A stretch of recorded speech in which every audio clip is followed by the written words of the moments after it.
आपण बघत आहात आवाज कसमादेचा।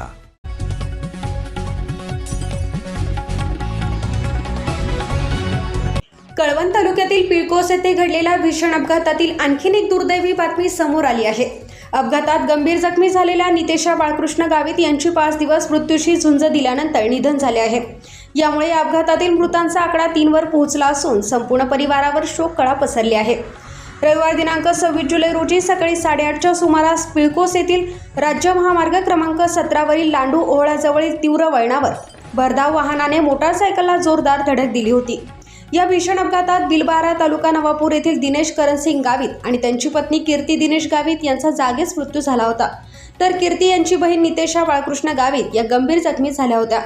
नाशिक येथील रुग्णालयात उपचार सुरू असताना गुरुवारी 30 जुलै रोजी पहाटे 3 वाजण्याच्या सुमारास नितेशा यांचीही प्राणज्योत मालवली। यानंतर त्यांच्या मूळ गावी प्रतापपूर येथे शोकाकुल वातावरणात अंत्यसंस्कार करण्यात आले।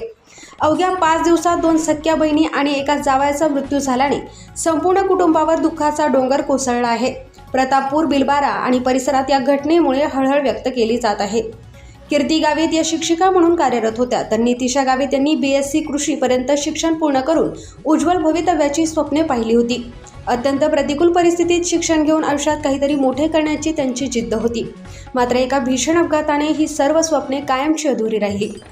हळदीचा रंगही न पुसलेल्या नवदाम्पत्यासह भविष्यासाठी मोठी स्वप्ने पाहणाऱ्या बहिणीचाही दुर्दैवी अंत झाल्याने संपूर्ण परिसर सुन्न झाला आहे। या अपघातामुळे राज्य महामार्ग क्रमांक 17 वरील धोकादायक वळणाचा प्रश्न पुन्हा एकदा ऐरणीवर आला आहे। धोकादायक वळण असलेल्या ठिकाणी सुरक्षेच्या उपाययोजना करण्याची मागणी नागरिकांकडून होत आहे।